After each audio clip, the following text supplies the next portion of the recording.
Hello বন্ধুরা, আবার আমার একটা নতুন ব্লগে তোমাদের সবাইকে স্বাগত। সকাল সকাল ব্লগটা শুরু করছি রান্নাঘর থেকে। আজকের একদম প্লেন রান্না, ডাল, মাছ ভাজা আর আলু সিদ্ধ। আমাদের এখানে মেলা চলছে, তাই আমি যত রাতেই ভয়েস ওভার দিই না কেন, এই ভয়েসটা ব্যাকগ্রাউন্ডে তোমাদের শুনতেই হবে। তো যাই হোক, দেখতেই পাচ্ছ আমি একদিকে মাছ ভাজতে দিয়েছি আর একদিকে মুগ ডাল করছি, কারণ রিমো মিমো দুজনেই মুগ ডাল খেতে খুব ভালোবাসে। তো যেহেতু বেশি কিছু আজকে রান্না করব না, তাই ভাবলাম ডাল আর মাছ ভাজা আর একটু আলু সিদ্ধ করে রাখবো। আজকের আবার আমার অ্যাডভান্সের আজকের ব্যাচ ওপেনিং রয়েছে, তো সেই টাইম মতন সেই নিচেও যেতে হবে। তো সব মিলিয়ে একটু চাপের মধ্যে আছি। তো তার মধ্যে খেয়ে নামবো বলেই মাছ ভাজা, গরম ভাত, ধোঁয়া উঠছে দেখতেই পাচ্ছ, আর তার সঙ্গে একটু ঘি খেয়েই আমি নিচে নেমে গেছি। আর আজকের দেখো এই সালোয়ার স্যুটটা আমি পরেছিলাম, যেটা আমার কালারটা জাস্ট ওয়াও লেগেছে। তোমাদের কেমন লাগলো একটু কমেন্ট করে জানিও তো। এই সালোয়ারের কালারটা, এই টাইপের একটা কালার আমি পুপুকে পরতে দেখেছিলাম, তো তখন থেকেই মনে মনে ভেবে রেখেছিলাম এরকম একটা কালার নেব।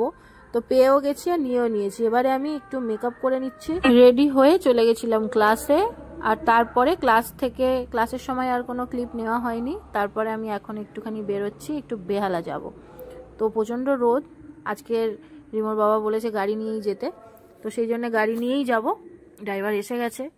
আর আমাদের আমতলার জ্যাম, এটা নিয়ে তো কোনো কথা হবে না। আর আজকে সারা দিনটাই জ্যাম ছিল। রিমোর আসার কথা ছিল স্কুল থেকে 3টের সময়, রিমো বাড়ি ঢুকেছে 4টের পরে। মানে বুঝতে পারছো কতটা জ্যাম ছিল। তো আমাদের এই দিকটা ছেড়েছে, আর ওই দিক দেখতে পাচ্ছ গাড়ির একদম পরপর দাঁড়িয়ে আছে লম্বা লাইন। এই জ্যাম কখন কাটবে জানি না। তো যাই হোক, আমি এখন বেহালাই যাচ্ছি, কারণ কালকের অক্ষয় তৃতীয়া আছে। আর এতদিন তো আমাদের অসহজ থাকার জন্য পুজো করতে পারিনি, কালকের আমি পুজো শুরু করতে পারবো। তো সেই জন্য ঠাকুরদের জন্য একটু শাড়ি কিনতে যাচ্ছি। আর যদি ভালো ফুল পাই শিমুলতলা থেকে ফুলটাও নিয়ে নেব। আর অনেক দিন ধরে অনলাইনে একটা শপের মানে সন্ধান পেয়েছি, কিন্তু সেই যাওয়া আর হয়ে ওঠেনি। তো আজকে চলে গেছিলাম দ্য ওয়াও ফ্যাক্টরস। এখানে না, মানে কি বলবো, আজরাক, ইন্ডিগো এইসবের পুরো খাজানা বলতে পারো, মানে একদম বুটিক কালেকশন। আমি তো জাস্ট ফিদা হয়ে গেছিলাম, মানে জাস্ট দেখতেই গেছিলাম যে লোকেশনটা দেখে আসবো আর কিরকম কি পাওয়া যায় সেটা দেখে আসবো। অনলাইনে অনেক দেখেছি, কিন্তু দেখতে গিয়ে ওই যে পছন্দ হয়ে গেছে এবং নিয়েও নিয়েছি কয়েকটা। নিয়ে এবারে বেরিয়ে গেলাম। তো বেহালায় চলে গেছিলাম, আর রাস্তার এদিকে দাঁড়িয়ে আছি, ওইদিকে ক্রস করে যাব। বেহালায় যাওয়ার উদ্দেশ্য হচ্ছে ঠাকুরের জন্য নতুন শাড়ি কেনা। কালকে যেহেতু অক্ষয় তৃতীয়া, সব ঠাকুরকে একটু সুন্দর করে সাজাবো, নতুন নতুন শাড়ি পরাবো। তো এই দোকানটা থেকেই আমি আমার গোপুর সব কিছু নিই। তো এই দোকানে চলে গেছিলাম, আর এখান থেকে যা যা নেওয়ার নিয়ে তারপরে গাড়িতে উঠে গেছি। আর মাথাটা এত ধরেছিল, আমি নর্মালি বাইরে কোনোদিন চা কিনে খাই না, মানে এতটা নেশা নেই আর কি। বাট আজকের চা একটু খেলাম। আর ফুল খুব ভালো পেয়ে গেছিলাম শিমুলতলা থেকে, তো ওখান থেকে নিয়ে নিয়েছি, বাট তখন ব্লগ করতে পারিনি। আর তারপরে বাড়ি আসছিলাম যখন, তখন মন্দিরা ফোন করলো যে ম্যাম আমি এখানে তো আছি, তো আমি মেলায় যাব, আপনি যাবেন? আমি বললাম হ্যাঁ, যাওয়াই যায়। তারপরে পাগলিটা আমাকে বলল যে ম্যাম আমি তো কিছু এখানে থাকবো বলে আসিনি, তাই আমার কিছু ড্রেস আনিনি, আমি কি মানে ড্রেস আনিনি সেই জন্য যেতে পারছি না, এরকম একটা বলছে। তা আমি তখন বললাম তুমি কি তাহলে আমার কাছে আসবে, তাহলে আমার কিছু একটা পরে চলে যাবে। বললো হ্যাঁ ম্যাম, তাহলে আপনি এসে বলুন, বললে আমি যাচ্ছি। তো ওদের সঙ্গে না আমার সম্পর্কটা ঠিক এতটাই গভীর, মানে ওরা সবাই আমার, ওরা আমার কাছে যে কোনো রকম আবদার করতে পারে। আমার ওপরে ওদের অনেক দাবি আছে, অনেক কিছু আছে যেগুলো ওরা নির্দ্বিধায় আমাকে বলতে পারে। আর এটার জন্যই ওরা আমার এত কাছে। সময় হয়তো মানুষকে কোনো কোনো সময় দূরে ঠেলে দেয়, আবার কোনো কোনো সময় কাছে টেনে নিয়ে আসে। তো এরই নাম হয়তো জীবন। তো যতটুকু ভগবান তোমাকে দিচ্ছে ততটুকু হাত বাড়িয়ে শুধু নিয়ে যাও। তো এখন এই ভালোবাসাটা আমি পাই ওদের থেকে, ওরা যে কোনো রকম আবদার করতে পারে আমার কাছে, তো এটা আমার ভালো লাগে। তো যাই হোক, গল্প করতে করতে দেখো আমি আমতলা ক্রস করছি, বাজার কলকাতার সামনে দিয়ে যাচ্ছি। প্রচণ্ড জ্যাম, যাওয়ার সময়ও জ্যাম ছিল, আসার সময়ও প্রচণ্ড জ্যাম। তাই ভাবলাম গাড়ি থেকে নেমে যাই, জ্যামে যখন গাড়িটা আটকে আছে ততক্ষণে আমার মিষ্টি নেওয়া হয়ে যাবে। বাট মিষ্টি দোকানে যা ভিড়, সে আর আমার গাড়িতে করে বাড়িতে ফেরা হলো না। গাড়িকে বলে দিলাম ড্রাইভারকে যে তুমি চলে যাও, আর আমি পরে টোটোয় করে বাড়ি এলাম। দেখো এখানে জ্বালাতে চলে এসছে, আমাদের পাড়ায় মেলা দেখতে এসছে জামা কাপড় না নিয়ে এসে। আমি মেলা দেখতে যাবো না, বাড়ি ও শুধু বোনের জন্মদিনে এসছে, হ্যাঁ, আর কিন্তু তারপর থেকে গেছে, সেই জন্য আমার কাছে ছুটে এসছে। আর এখানে দেখো জামা তো পড়েছে, আবার এই দেখো কানেরও খুলে বার করছে। কোন কানেরটা হবে দেখো, কোনটা যাবে দেখো। ওই বড় গুলো ভালো লাগবে, বাট ওটার একটা মনে হয় ভাঙা। একদম ইউনিক। ওটা বড় বড় দুটোই আছে। ওটা আমাকে ক্যামেলিয়া দিয়েছিল। হ্যাঁ এটাই ঠিক, ক্যামেলিয়া দিয়েছিল। ওটা ক্যামেলিয়া আর তুলিকা দুজনে মিলে ঝাড় দেবে। দেখো দেখো সবাই দেখো, মেলা দেখতে এসে মামার বাড়ি আছে আর সাজতে এসছে আমার কাছে। হ্যাঁ মামার বাড়ি কিছু নেই, সেই মামার বাড়ি থাকবে আর সাজতে আসবে এখানটায়। আর যখন হচ্ছে ওরা বলে যা আমার কাছে গিয়ে উঠে থাক, হ্যাঁ আসতে হবে না, হ্যাঁ সেই তো ওই জন্য উঠে থাকি। সেই তো সাজুগুজু হচ্ছে মেলায় যাওয়ার জন্য। হয়েছে সাজুগুজু কমপ্লিট। লিপস্টিকটা কি ভালো লাগছে, উনি বাবারে দুটো কালার দিয়ে পড়েছে বলে কি ভালো লাগছে। মানে এতদিন ভালো লাগতো, কোনোদিন ট্রাই করতে গেলে ভয় লাগে ঠিকঠাক লাগবে, আমাকে হয়তো ভালো লাগবে না একদম। হেভি লাগছে হেভি। যাও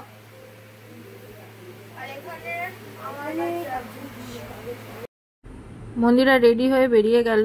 ওর ছেলেকে মামার বাড়ি থেকে নেবে, নিয়ে পোলে আসবে। আর আমি রিমো মিমো এখন হেঁটে হেঁটে যাচ্ছি পোলের দিকে। এখন আমি রিমো মিমো আর ওদিক থেকে মন্দিরারা যাবে, মেলায় যাচ্ছি। আগের দিন তোমাদের সঙ্গে মেলাটা শেয়ার করিনি। দাদার হাত ধরে যাচ্ছে এখন মিমো, আর মন্দিরের সামনে আছে। ওই তো ম্যাডাম বেরিয়েছে।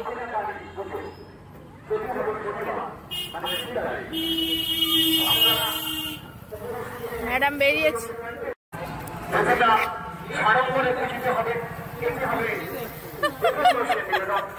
ও বাবা গো, ও বাবা গো, দুজনের আদর দেখো গো। হয়েছে, খুশি হয়েছো? একটু লজ্জা পায়। হ্যাঁ খুশি হয়েছো? চলো চলো চলো। মেলায় যেতে যেতে দেখলাম একটা প্রসেশন বার হয়েছে, ঠাকুর আনতে যাচ্ছে। আর এখানে নাচতে নাচতে যাচ্ছে সবাই। আর আমি ক্যামেরাটা করছি দেখে মেয়েগুলো আরো সুন্দর সুন্দর করে নাচছিল।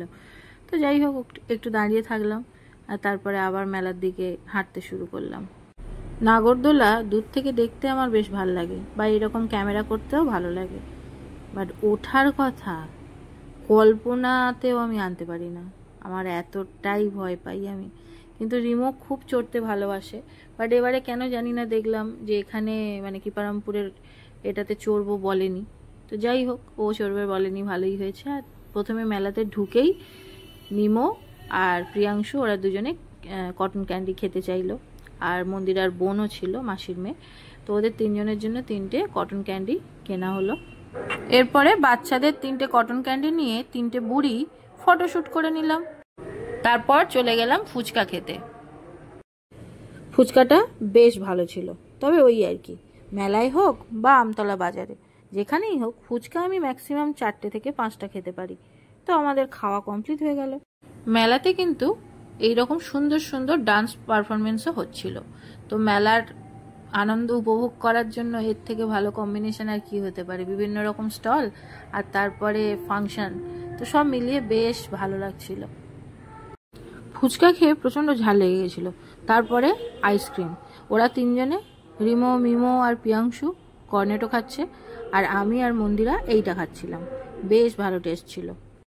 আইসক্রিম খেতে খেতে চোখ পড়লো মন্দিরা কটন ক্যান্ডিটা ফুচকা খাওয়ার সময় মিমো ওর হাতে ধরতে দিয়েছিল, আর ও হাতে এরকম খাঁজের মধ্যে রেখে দিয়েছিল, আর সেটা মুড়ে কিরকম হয়ে গেছে দেখো।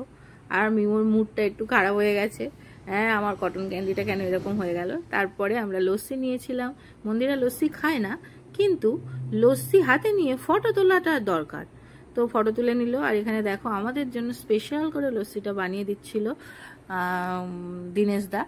তো যাই হোক, তো লস্যিও খাচ্ছি আর এদিকে ফাংশনও দেখছি। তারপরে মেলায় গেছি, একটু ফটো তুলবো না বলো, একটু ফটো তুলে নিলাম। তারপরে রিমো বলল এই আলুর এই যে ভাজাটা, এটা জানো যে কোনো মেলায় গেলে আমরা একটুখানি খাই, তো এইটা আছে কিনা খুঁজছিল, তারপরে পেয়ে গেল, তারপরে দুটো নিয়ে নিলাম, সবাই মিলে একটু একটু করে খেয়ে নিলাম। তারপরে সোজা বাড়ি। আমরা যতক্ষণ মেলায় ছিলাম ততক্ষণ কিন্তু নাচগুলো বা গানগুলো খুব একটা মানে ভালো হচ্ছিল না। আর ঠিক আমরা যখন হাঁটতে শুরু করেছি তখনই একদম হেভি হেভি নাচের গানগুলো হচ্ছিল। আর মন্দিরা দেখো সামনে হেঁটে হেঁটে যাচ্ছে ঠিক কথা, কিন্তু ওর মন পা হাত সব অন্য কথা বলছে, নাচতে চাইছে। তা আমি জিজ্ঞেস করছিলাম, কি গো তোমার কি নাচতে ইচ্ছা করছে? বলছে দেখুন না, আমরা যতক্ষণ ছিলাম ততক্ষণ কোনো ভালো গান করলো না, আর এখন দেখুন কীরকম ভালো ভালো গান দিচ্ছে।